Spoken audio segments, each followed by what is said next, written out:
Yeah, cause I'm running away. I'm looking for space. I'm healing from all of the pain. I'm running away. Cause I feel lost right now, and it's hard to breathe. And I've lost myself. What happened to me?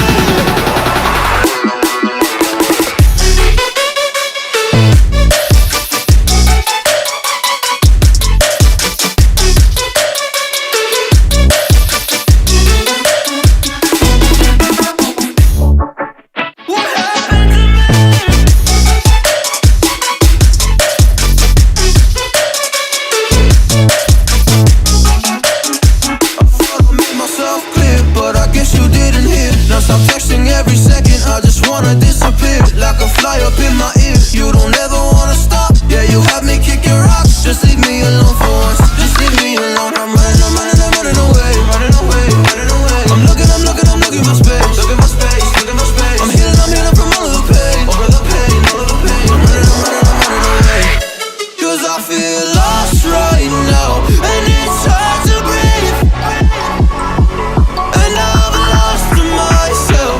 What happened to me?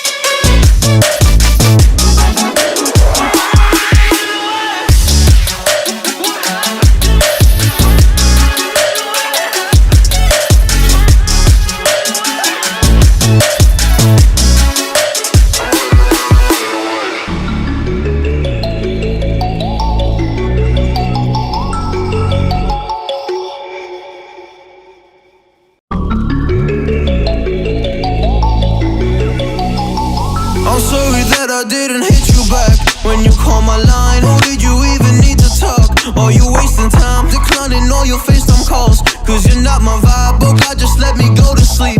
Someone get high with me. Yeah, cause I'm running